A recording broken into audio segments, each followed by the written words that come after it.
Lake Anjikuni in Nunavut Province, Canada, is the most remote and coldest region of North America. Next to the lake are the Inuit tribe that long ago founded a small fishing village. People living in huts connected to the Kazan River with a rich source of salmon. For the Inuit, Lake Anjikuni is a rich, fertile land that helps them settle down. In return, Inuit villagers enrich this land with a culture imbued with their own identity and mysterious stories of souls or beasts. The most famous of which is the story of the most feared monster in North America, specializing in Wendigo man-eating.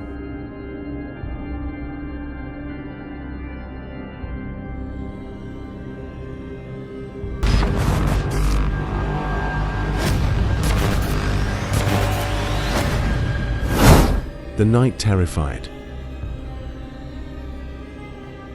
Life would go on. The Inuit would continue to live until now, if not for the fact that suddenly the village of 2,000 people disappeared in a strange way. On a cold winter night in 1930, the person who discovered this disappearance was a fur hunter, Joe LaBelle. Joe has visited the village many times in the past because the very friendly, gentle Inuit people always welcome passers-by and give them a request to spend the night. As ever, on a November day in 1930, while trying to get through the cold snow to the outside of the familiar Inuit village to find a place to stay for the night, but as he approached, Joe felt a strange thing. The village was strangely quiet.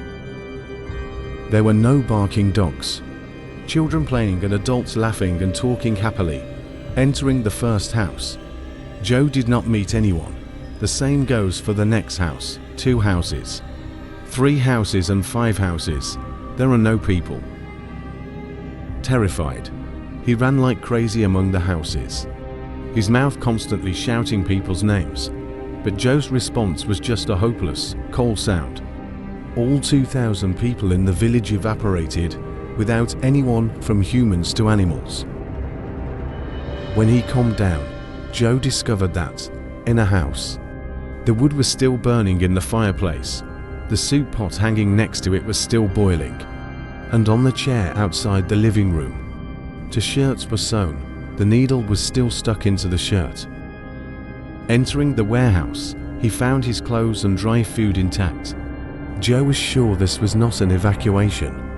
He suspected something really bad had happened to the Inuit, because no matter how hasty it is, these are 2 things that a person cannot help but bring when going out in this cold winter. Then Joe spotted a plume of smoke rising from far away in the forest. She came running to find someone, but in the end he only found a bonfire with a pot of stew left behind. He considered himself a seasoned merchant with a life in secluded places, but in the middle of winter, the incident still made Joe sweat with fear. Exhausted and frightened, Joe decided to walk towards a post office a few kilometers away. When he arrived, he only had time to whisper a few words to the telegraph operator before he fainted enough for him to understand the problem and report it to the police. The next day, the Royal Canadian Mounted Police were in the village. On the way, the police met the hunter Armand Laurent and his 2 sons.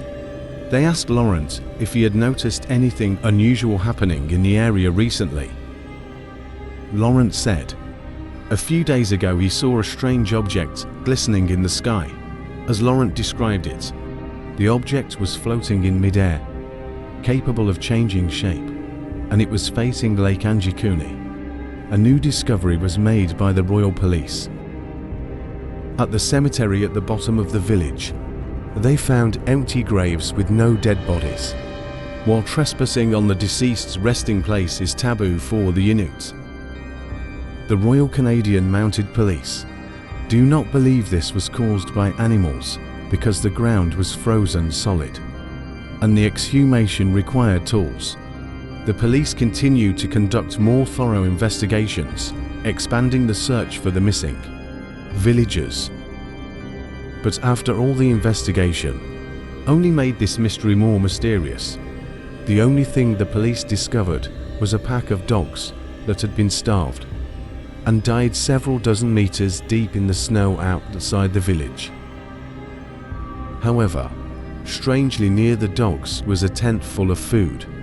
So why did they starve to death when the villagers had just gone missing less than a day earlier? One theory is that perhaps the people disappeared. About 1 to 2 months ago, what Joe discovered was that of another object made and most likely aliens. Countless theories. Because of the mysterious events, the press at that time rushed to report on the village of death by Lake Anjikuni, causing the story to spread far beyond the continent. But because of the fear that this could cause a panic for society, the Canadian government immediately censored all relevant news in the press. They refuted what had happened and said, "This is just a myth made up by a fur trader with a drunk friend." However, the truth is that there are many people, especially traders, who have known the existence of Anjikuni village. The Royal Canadian Mounted Police concluded that given the nomadic nature of the Inuit, it was likely that they had migrated elsewhere, leaving the village. However, the police noticed that it was really strange for them to drop their weapons, food, and supplies. Since then, many theories have been spread among each other. Some claim that they were attacked, killed, hidden, or abducted by a group of people. But according to Mr. Joe's description, this could not happen. There was no trace of fighting, tugging, resisting. The property of the Eskimos here are also intact without being plundered.